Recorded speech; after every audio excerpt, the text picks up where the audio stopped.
My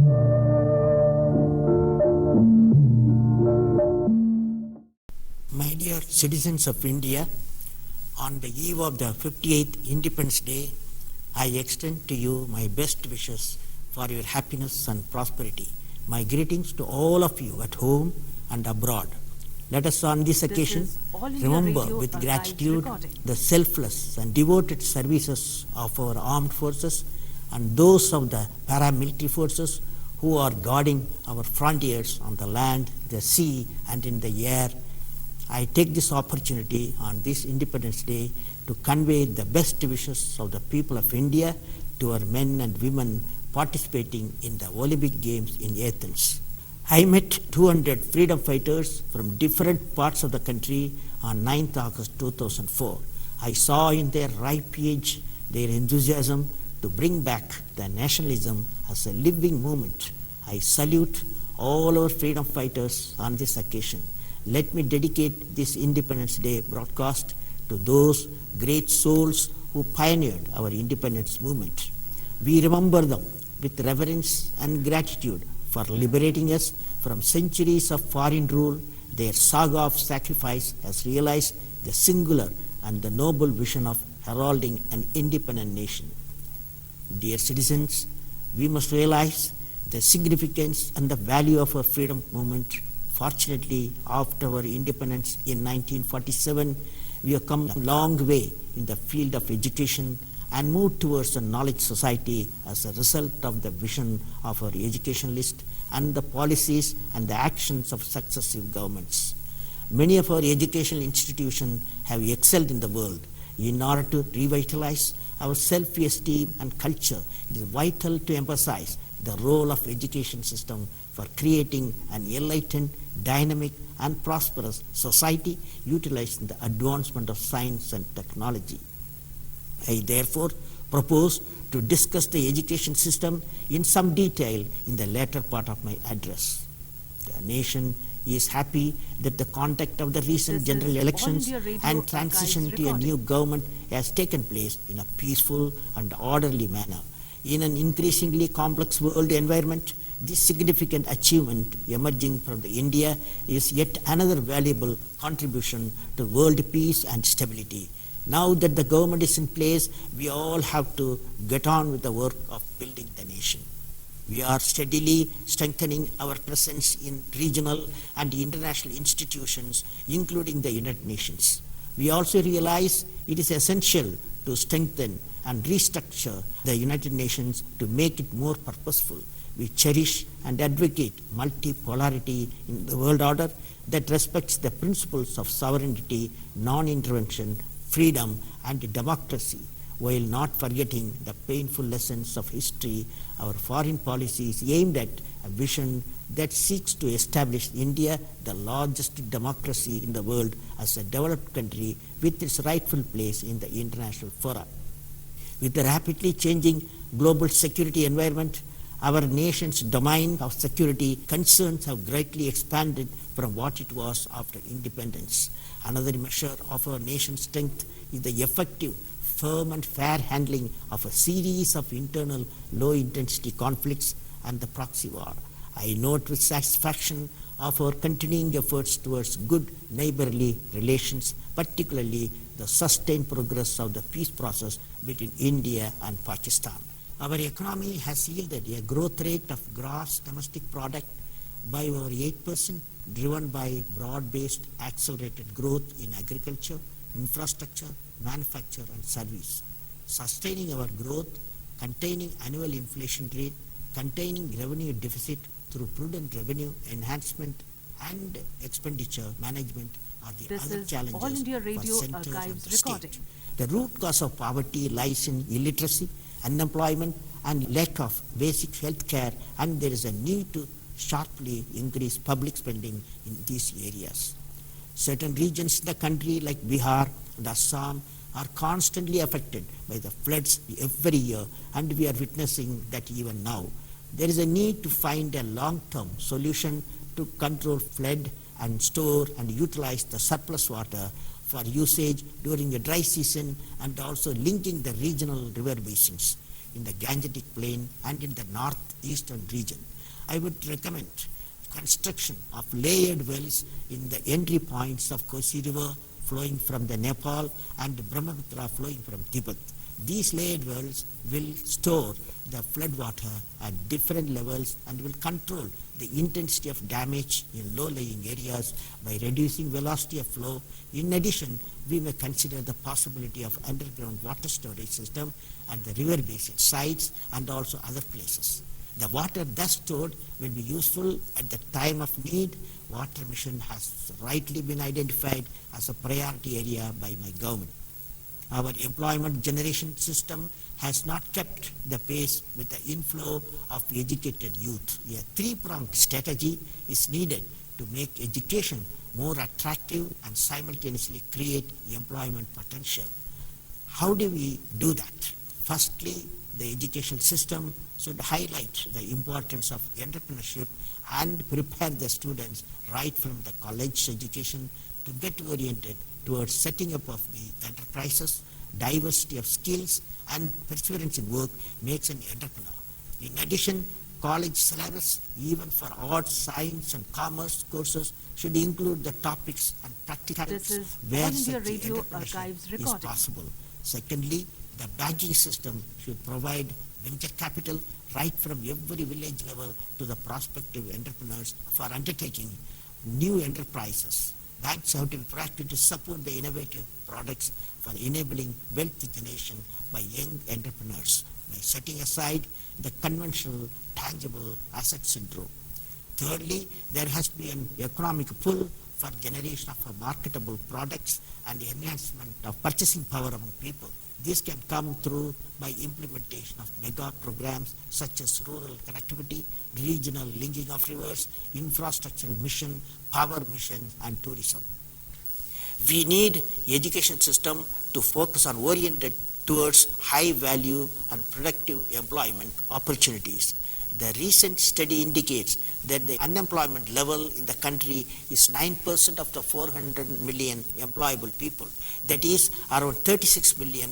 We can definitely find productive employment for all the 36 million people by launching certain missions like biodiesel generation through plants such as Jatropha, dryland and herbal farming in the available 33 million hectares of wasteland earmarked for cultivation.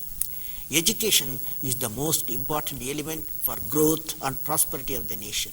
India is in the process of transforming itself into a developed nation by 2020, yet we have 350 million people who need literacy and many more who have to acquire employable skills to suit the emerging modern India and the globe. Children who belong to weaker section of our society are undernourished, and only a small percentage of them manage to complete 8 years of satisfactory education. We need to think specifically for them. Education is indeed a fundamental right of every Indian child. Can we allow the situation to continue in which millions of these children are forced into lifelong poverty? The requirement is that the parents should be able to go to any school nearby and admit their children and happily come back home with the confidence that their children will get a good and value-based quality education in that school. The conditions of differently abled children required equally important attention. In view of such a critical issues and their importance, and also to break out of our historical mindset, an effective and self-renewing education system is therefore fundamental to the survival and growth of citizens. Therefore, now I propose to address the issues pertaining to the education in some detail and suggest some solution which can be considered for implementation. Let me share with you one important concern. Unequal access to education resources still exists due to the variety of reasons. For example, I have seen in our villages 3 types of families. The fortunate ones who realize the importance of educating the young ones at any cost, guide them at all critical stages due to their economical well-being. There are those families who might realize the importance of education but are not aware of the opportunities in time nor the procedures and ways to realize those opportunities for their children.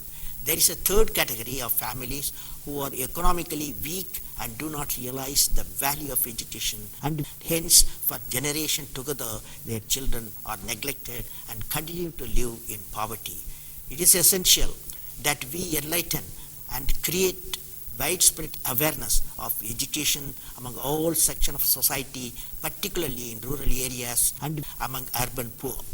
We should use technology for this important social purpose. It is possible for NGOs, other social and philanthropic institutions and media to focus on this area of creating awareness. We should also mobilize necessary resources for providing education to the underprivileged people. Let us elaborate the way ahead. Over the last 50 years, successive governments have been committed to achieving the national goal of universal education and has steadily increased the budgetary allocation for education. However, 35% of our adult population are yet to achieve literacy. The expenditure on education as a percentage of our gross domestic product has a direct impact on our literacy. Today, our expenditure on education in India is little more than 4% of our GDP. If we have to achieve nearly 100% literacy, it is necessary to increase its expenditure on education to about 6 to 7% of the GDP. This 2 to 3% increase has to be sustained only for a few years. Thereafter, a lower percentage of GDP allocation to education will be adequate to sustain the high degree of literacy in this country for all time to come.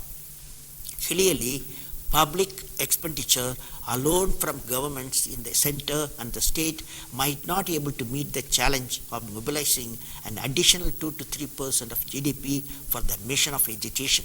It is here that we have to generate additional resources for this noble mission. Expenditure on education, whether in the center or in the states, can no longer be provided only by the respective ministries of departments for human resource development. Indeed, every department of the government must play a significant role as a partner of the human resource development organization and contribute resources in terms of budget and infrastructure for implementing the mission of providing quality education to the whole nation. To augment the government resources, I appeal to the entire corporate sector to emulate the example set by some corporate leaders who have focused on education to make a national difference. Different regions of the country may be adapted by the corporate sectors within an overall national mission for education. The mechanism should enable the persons to have freedom to innovate and deliver directly. The preferred school concept is arising because of differential quality and standards of teaching. There is a need to make the quality of teaching high in all schools. Also, there is a need for preparatory education even in rural areas to make the child competitive when he or she joins the regular school. For running such schools in rural areas, NGOs and corporate sectors can play a vital role, and also rich parents can afford to adopt certain number of rural children for educating in preparatory schools. I would like to recall a question asked by Master Gurdeep Yadav, class 10 of Etawah, during my visit to Sci-Fi. He asked me, Mr. President, villages are also full of talents, but facilities are available in the town and cities only. Have you planned something for those children so that they can get good education in the villages? I was glad to see a child's concern for his rural counterparts. We need to address this problem, which has multiple dimensions. It tells about the non-availability of infrastructural facilities in schools, the problem of syllabus followed in the school, and the non-availability of the quality teacher. Job opportunities being national, the syllabus should be structured in such a manner that it should meet the changing societal needs, fulfill the needs of the occupation, and inculcate high moral values among the students in addition to learning skills. The delivery of quality education is possible only through quality teachers.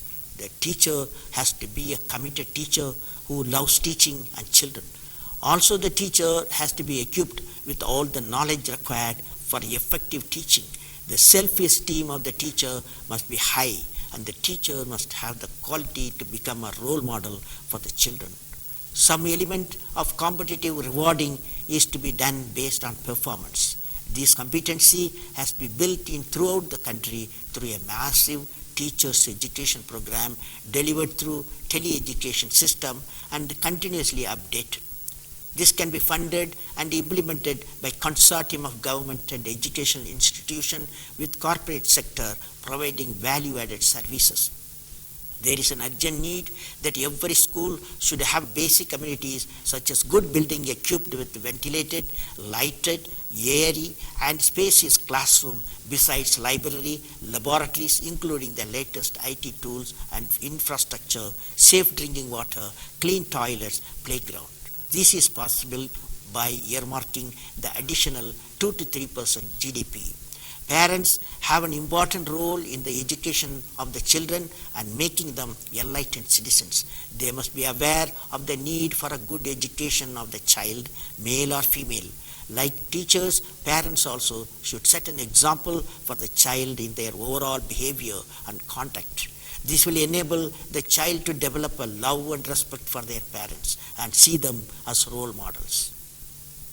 It is reported that 39% of children drop out from the school after studying 5th class and 55% of drop out after studying up to 8th class.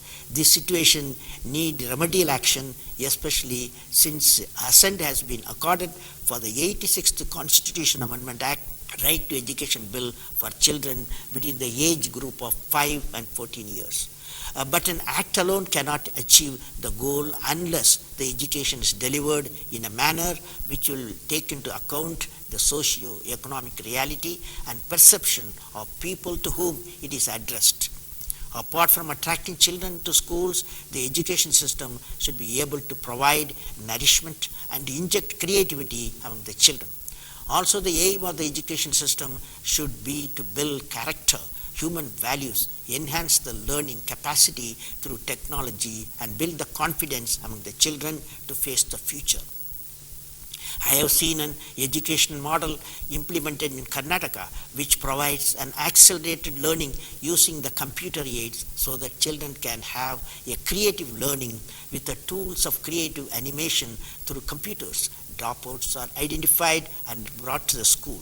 This holistic phenomena of learning, once ingrained in the primary stage where there is a happy learning process and a non-threatening evaluation, has led to the voluntary learning by the participants. Recently, I received many emails from the children and parents regarding too many entrance examination which the children have to appear from the nursery up to +2 level for entry into the schools, colleges, universities and professional courses. This I consider as a heavy burden on the children.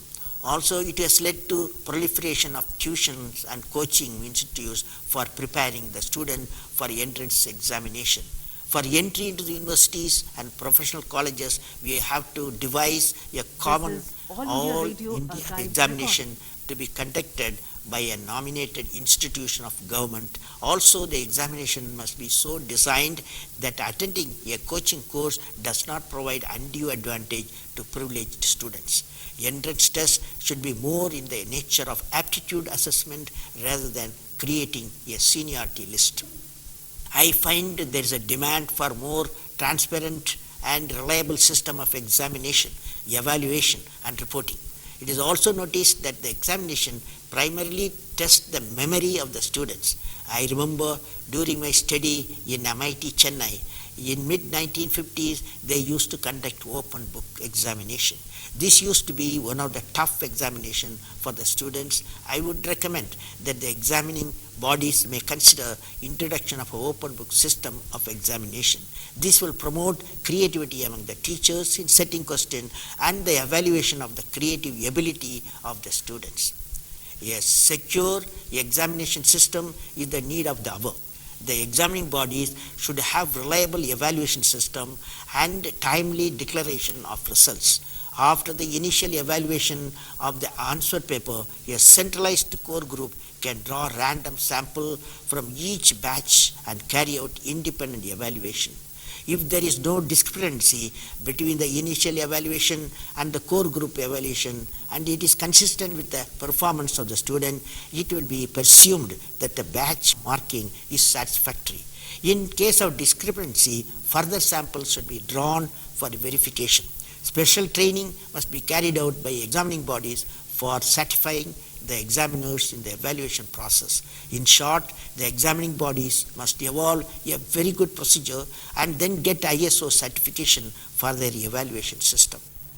The recent tragedy involving school children at Kumbakonam must have rung some bells in all the education institutions in the country. It is the responsibility of sponsoring organizations to see that their schools maintain basic minimum norms both in the academic field as well as in the physical facilities which they provide on their campuses. Certain safety features must be built in our school buildings, without which it should not be possible to get affiliation by these schools. And there should not be any discretion available with anyone to waive of all these conditions. Honesty in implementation is vital at all levels. Constraints of time and space, together with the rapid absence of knowledge in some areas of science and technology, have created a huge demand for different courses from different institutions in the distant mode. There is a need for working digital library system that alone can in the long run provide the kind of access required for a knowledge society. Technology enhanced learning is a solution. It attempts to exploit the rapid development information and communication technology. As the communication bandwidth continues to increase and the cost of computer power continues to drop, technology enhanced learning will become an economically viable solution. Virtual classrooms of the future will have students from many locations taught by a team of geographically distributed instructors through tele-education delivery system. In conclusion, ultimately education in its real sense is the pursuit of truth.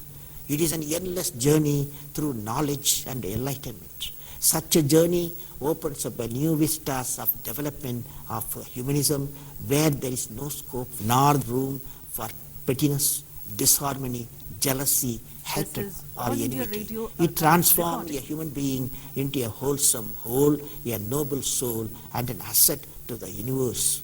Universal brotherhood, in the true sense, becomes the sheet anchor for such education. Real education enhances the dignity of a human being and increases his or her self-respect.